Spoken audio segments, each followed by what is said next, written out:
From the creators of Off the Record, one of the most exclusive, invite-only events for revenue leaders, GetAccept is now bringing these conversations and insights on the record. This is the podcast where revenue leaders share their biggest challenges and how they overcame them. And here's your host, Morgan Ingram.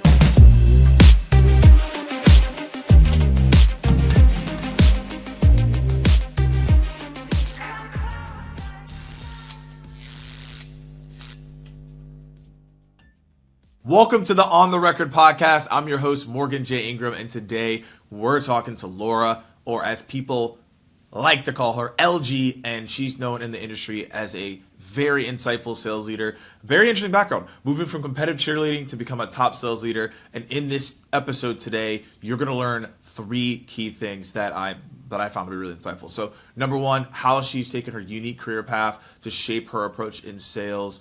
She's going to talk about the realities of job hunting in today's competitive market, how she got her role today, and practical strategies on how to stand out in your interview so that you can navigate it and become successful in your job search process. We're keeping it real here. We're sharing a lot of insights, and I know you'll enjoy this episode. Okay, Laura, or LG, as the people would say, how are you? How's it going today? It is going great. It's Friday. I can't complain. It's hard to complain on a Friday. So how we start off these interviews, we have a fun question. I've done some research, and this question I'm thoroughly interested in. So I noticed in college, you did competitive cheerleading. So the first part of this question is, did you ever win anything? And then the second thing is, when you did competitive cheerleading, have you noticed any of that regimen, training, competition? Did it translate to anything in sales leadership at all? Love this question. So at the collegiate level, no, we didn't win anything, unfortunately. But I will say that there were absolutely some synergies and crossover between being a Division I collegiate athlete and sales in general, sales and sales leadership. A few things that come top of mind. Number one, teamwork and collaboration, right? Which is, I think a lot of us think of sales as, being an IC role. It's like, oh, I just go close deals on my own. But the best ICs and specifically sales leaders, it is extremely collaborative across the entire go-to-market function, right? Between marketing, customer success, something I like to do as an example is like proactively ask for feedback, and set meetings on my marketing peers' calendar to discuss marketing campaigns, right? So being proactive about that sort of teamwork in a way that I probably don't have to, but generally speaking, I think that the impact of that is that, people say, hey, they are also proactive about me and saying, hey, LG, we're thinking about running these campaigns. What do you think? Right? They proactively seek my feedback and want to work with me and my team, which ends up benefiting my team. So that's the first thing. I think the second is resilience, which is, in sales, obviously, we lose way more deals. We come across a lot of failure and challenges way more than we win. So I think being an athlete at any level teaches you that. And then the last thing would be skill building and practice. So from a coaching perspective, the cheer routine that you're working for all year is 2 minutes long. Yeah. There's workouts 3 days a week, practice 3 days a week, games that last 8 hours on weekends, so tons of work and practice and fixation on technique for 2 minutes. And so I think how that translates to sales leadership is so often we're letting our teams go out and practice on calls with executives, with champions, and we're not encouraging our teams or really taking the time to say, okay, even if it's a negotiation call, we're putting together the proposal, cool, we're showing up to procurement or with our champion, and we're not actually role playing. And thinking about what are the objections we're going to get? How are we going to overcome those? And like, let's do a little role play and practice before we get into that scenario. So I think having that experience really taught me, how we should be thinking about skill building and practice in a sales environment. I love that. Fantastic answer. I had no idea we were going to go with that one, so that's why I had to ask. I was like, okay, I know we learned something in this experience. So that's cool. That's cool. Do you still do it today? Like, do you like practice the different, I guess, stunts that you did? No, but sometimes after a cocktail or two, I will do a back handspring, or I like to call it my party trick every now and again. I'm getting older now, so it hurts. I don't, it takes me a couple weeks to recover, but yeah, that's about it. Okay, so now everyone knows if you want to see any stunts or anything on the nature from LG, you just have to get her a couple of drinks. This is now that we know. So here we are. Right. So let's get into the conversation. So we always start off with the challenge. So as a sales leader, you've been in multiple different roles. What is the biggest challenge that you face? And then we'll unpack from there. Yeah. There have been a few, but I think the most recent challenge that will probably resonate with a lot of the listeners here is my recent experience in making a job transition back in really December, January of this year. So there were, like many companies, so my last role, I was the VP of sales over at Pavilion.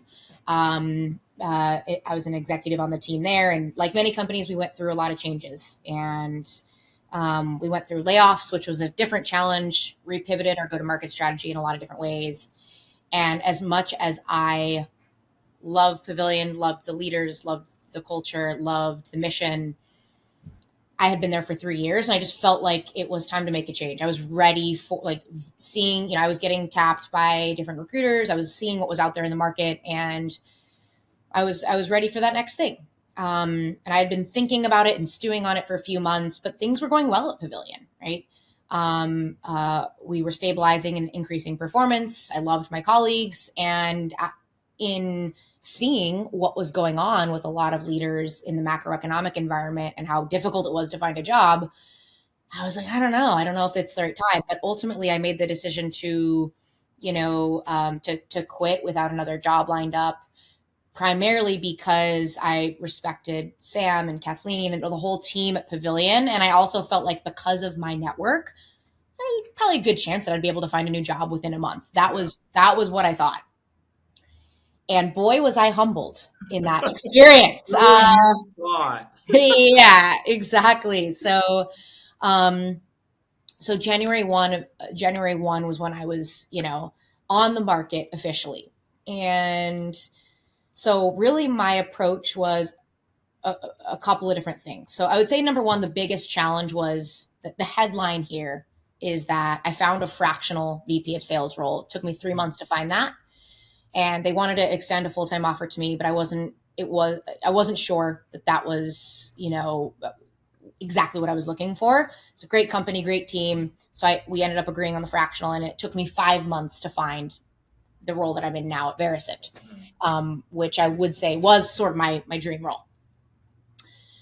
And so really the process for that was, number one, I reached out to what I would call my level 1 contacts, right? People who know you very well, mentors, people who keep in touch with on a regular basis that truly care about me, and obviously that's reciprocated.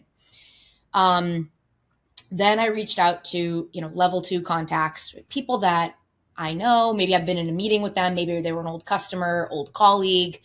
We don't keep in touch frequently, but they know, who I am. Et cetera, right? It wouldn't be cold outreach. And then level 3 is cold outreach. And I did a little bit of that, not as much of that.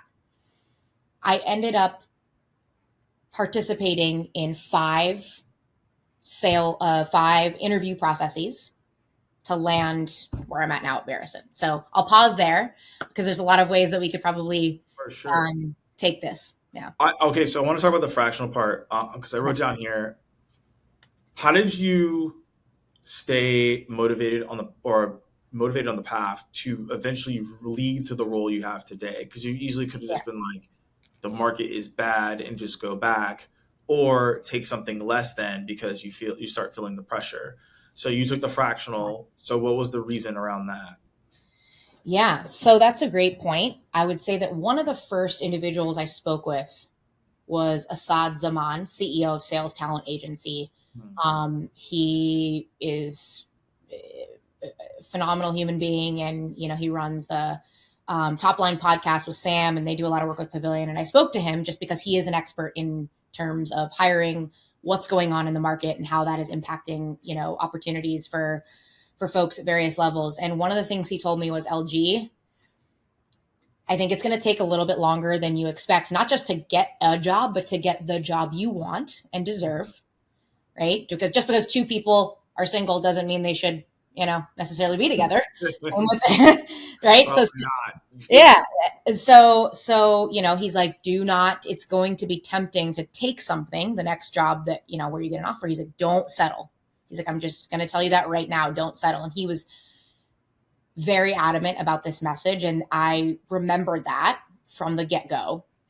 And so in sort of my journey of going through my contacts and getting connected, and by the way, I know one of your things to me was like, LG, let's make sure we have some tactical takeaways for folks that listen. In those sort of networking calls, or when I was telling people what I was looking for and why I was leaving, and people would always say, how can I help? But I would always ask people, introduce me to one person, just one person. Maybe they're not hiring. That's fine. Introduce me to one person in your network who you think, would be mutually beneficial for us to meet. And sometimes they were hiring, but a lot of times they weren't. But they were like, oh, but let me introduce you to this person, right? So that was my call to action on all of these calls. Sorry,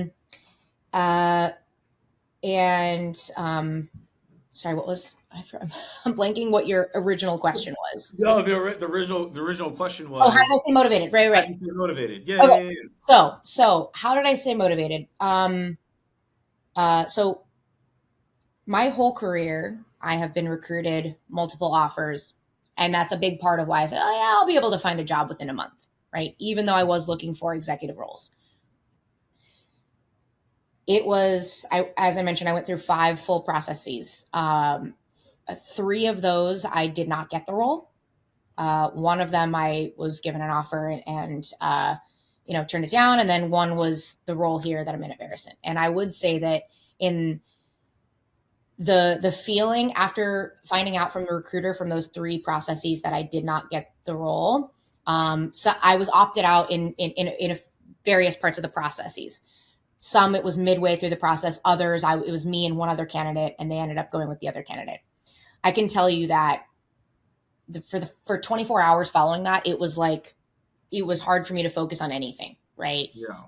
I felt depleted. I felt unmotivated. I felt, why did I quit? Why did I do this? All of the feelings that anyone who's been through this process would feel. And so after, I would call people that know me, who truly care about me, who were supporting me through the process. And it was I just wanted to, align with someone who knows me, who I knew would give me the warm and fuzzies, which it's kind of crappy to say you need those feelings of validation, but it helped me. And then the next day I said, okay, LG, feel your feelings. It's okay to feel your feelings because, you're a competitive type A salesperson. And after that, the next day, after those 24 hours, it was let's go. Right. So it was a roller coaster of emotions, sure, right? Me feeling like I crushed this interview. I got great feedback from the recruiter.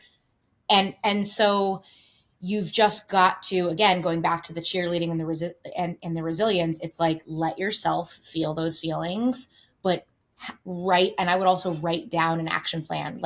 Every week I created a plan for myself. You're going to be reaching out to these 3 people, right? And so having activity helped me feel, while I didn't have a job, helped me feel accomplished, right? And that helped sort of pick up my motivation again when I was feeling down. It's okay, let me reach out to these people, or, oh yeah, I spoke to these folks 3 weeks ago and they told me to follow up, and just being active versus sitting on the couch or just feeling sorry for myself. helped me stay motivated. No, I think that before we go into like how you solved it and obviously how you got the job that you wanted, I think it's important to understand how you navigated to that point. Because if you didn't do those things you just mentioned, you don't even get the opportunity to get there. So one thing you talked about, we talked about it before we got on here, but also you mentioned it in this interview so far, is action plan, the learnings. Every single time that you had an interview, how did you make sure to reflect and pick out the parts where you could have maybe had a misstep so that when you finally got to the role you're in today, you nailed that part? Without me, and I'm assuming sometimes people probably didn't give you feedback on why they didn't take you. So you had to like do the mental gymnastics of what exactly is going on here. And I'm assuming you probably found the thread. Mm-hmm. Yeah, I actually did receive feedback from two out of the three. Most people don't get feedback, so that's why I assume that they. Yeah, That's good. yes, and it's interesting. The first company, this was an SVP of sales role at a company doing 18 million in ARR. I was competing against an individual who had much more experience than me, had managed much larger teams than me, which I found was the case in every role. Again, just because of how competitive the market is, specifically for, VP of sales, CRO roles. The final step in this process was, a 30, 60, 90 presentation to the chairman of the board, the CFO, the COO, and the CEO. The recruiter told me, LG, it doesn't matter what your presentation looks like. It's more about the quality of the content and your plan and strategy and how you're thinking about it than what it looks like. Mm-hmm. And I took that for face value. I said, okay, so I, created a little plan on a Google Doc. I didn't use slides, and I was very thoughtful about my plan, but it kind of looked like shit, if I'm being honest, right? Yeah. It was a lot of text. Yeah. And for me, it all made sense, but looking back, you're looking at it for the first time, you're like, probably, yeah. And so, exactly. So after I found out I didn't get the role, the CEO emailed me and she said, hey, LG, really enjoyed meeting you throughout the process. Want to give you some feedback. I asked for feedback. She responded back. Really enjoyed meeting you. I'm happy to give you feedback, etc. So we got on the phone and she said, I just want you to know that she has a background as a CRO. So she said, when you did your presentation, it was hard to follow along. And she said, I was following along because I know the language, right? She's been a CRO. I know all the campaigns, all the strategies, all the tactical metrics, not like high level company unit economic metrics. But as I was getting more, she's like, I was following along. You lost the other people in the room. They were a little confused. It was so granular and so detailed. And you didn't bring it back to company strategy, right? Yeah. And she said part of it was, I think, how your plan was organized on the paper. And I'm like, well, she told me it didn't matter what it looked like.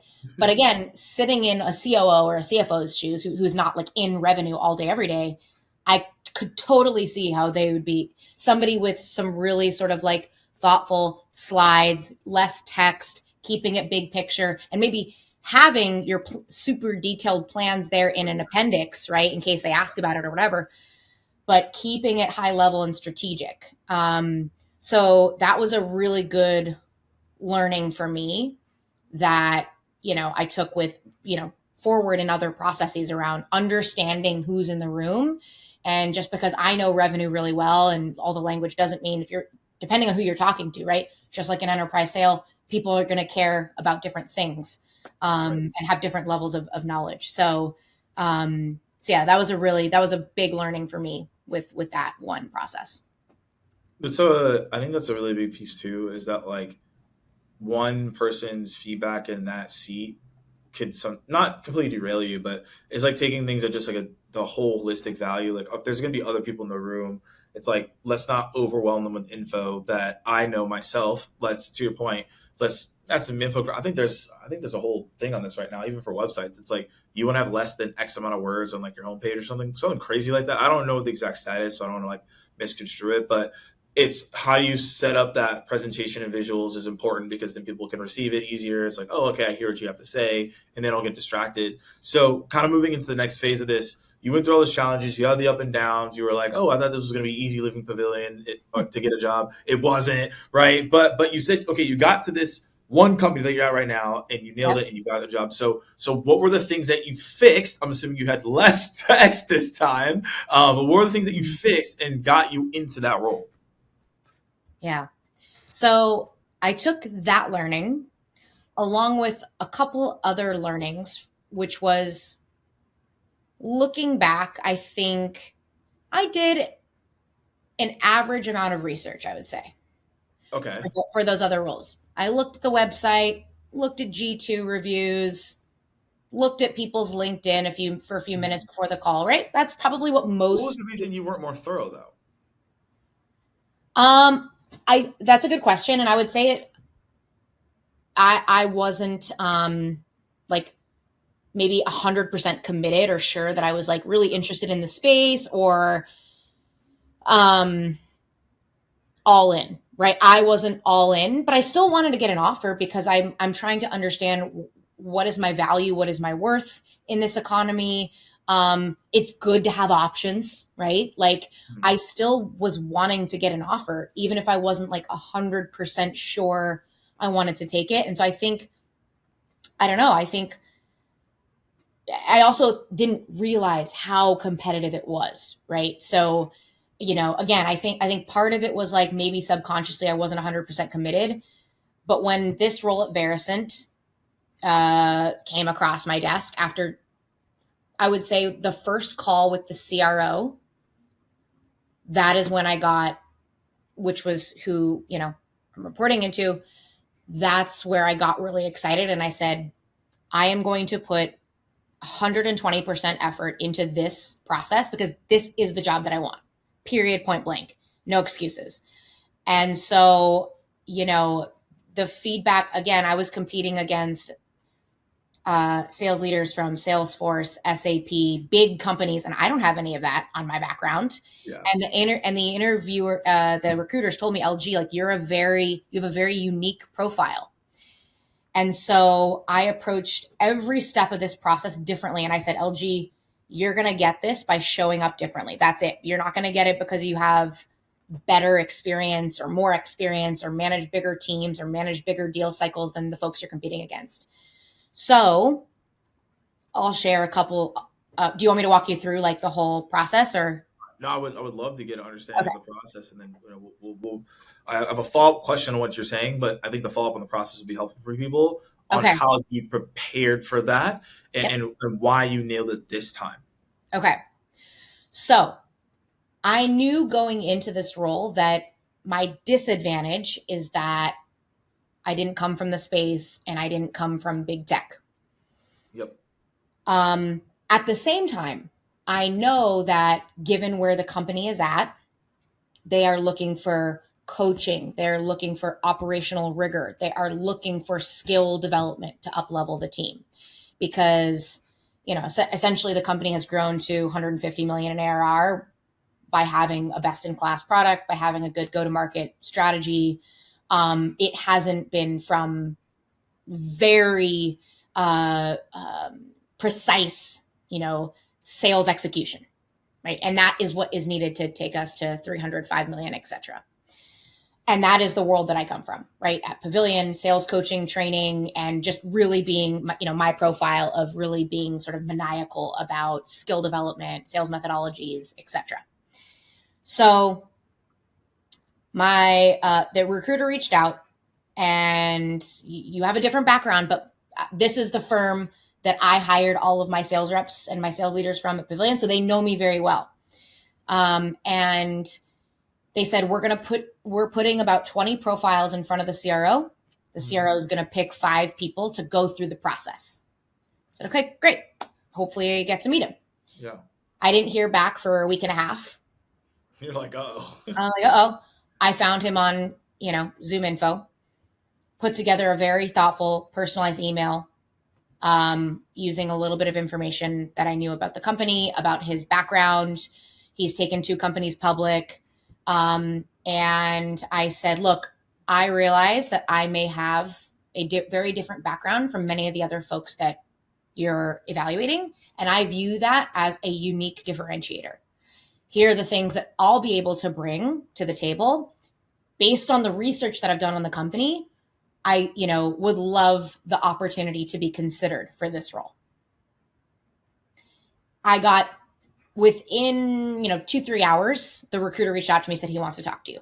Okay. So fairly short, right? So sending that proactive, sending that proactive email. Again, I'm probably the only candidate that did something like that, I would imagine.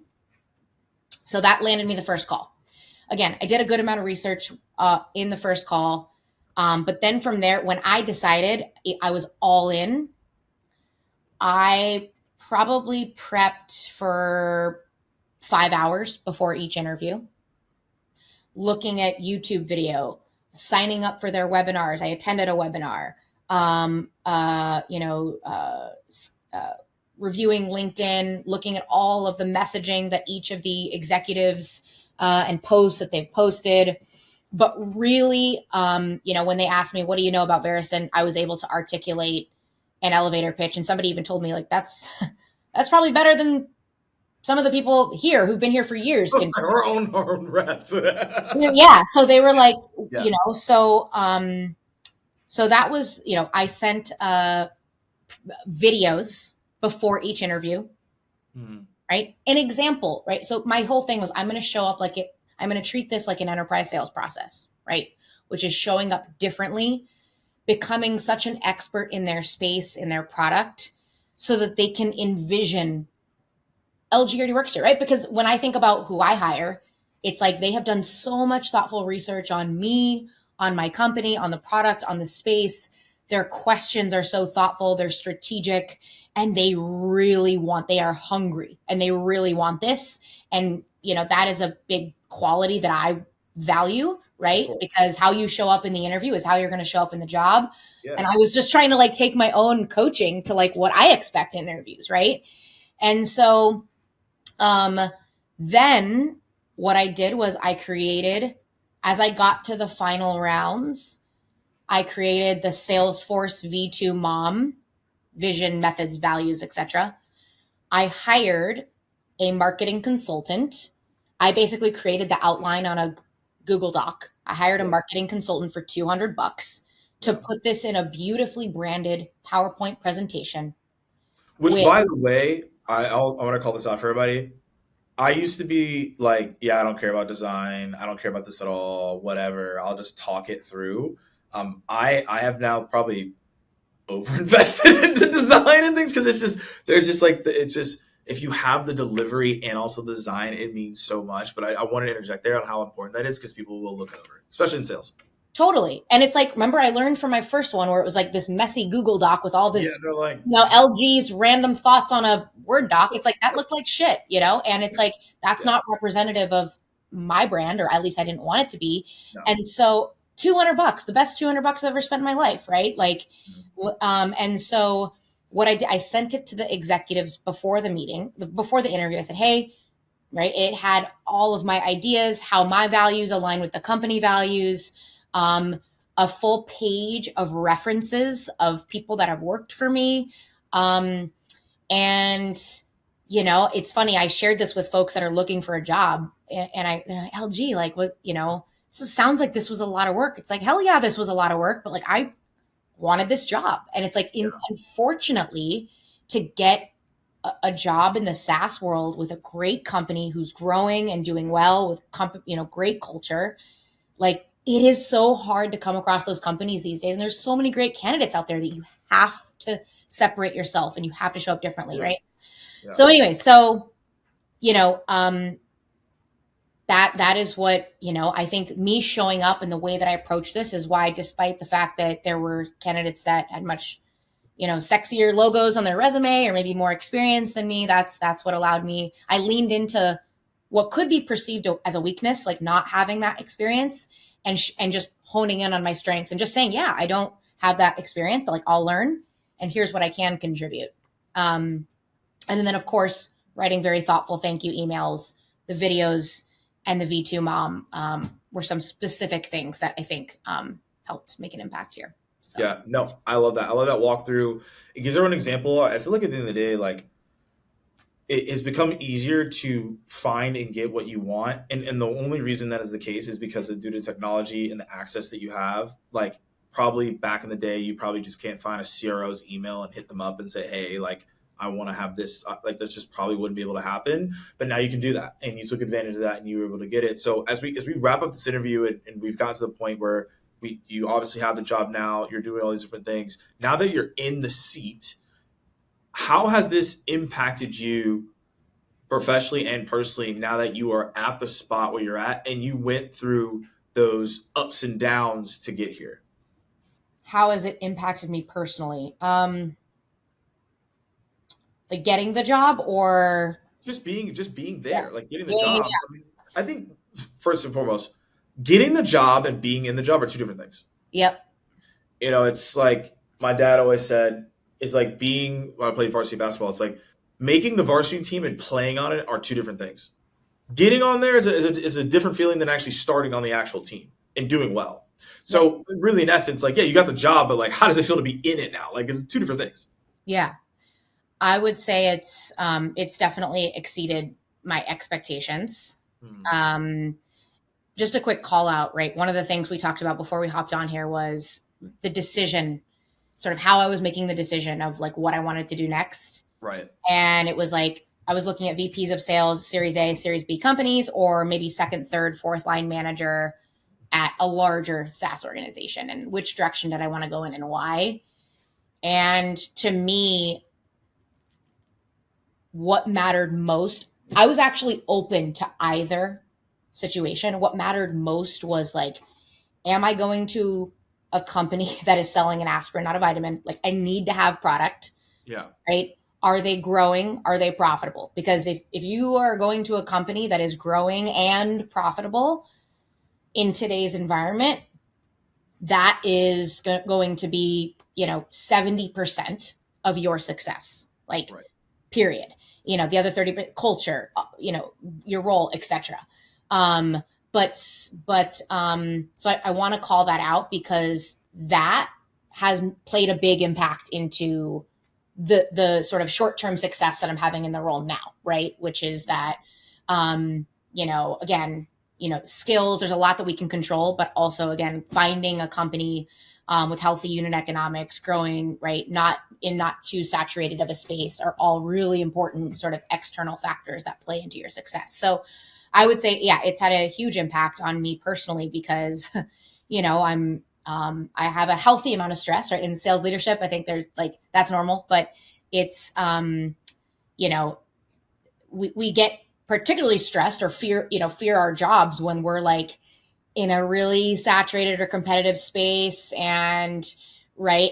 And there's only so much that you can control. Like that is when it starts to really negatively impact your mental health and your ability to do your job effectively. So I would say for those reasons, and coming to a big company, getting some new experiences that I didn't have in my background, like those are, again, that's sort of what I set out to do, which was like, how can I take new learnings and experiences so that I can, maybe 3, 4, 5 years down the road, take the success here and go back and be a VP of sales or a CRO at a much larger org. Yeah. So I think diversity of experiences is important. Yeah.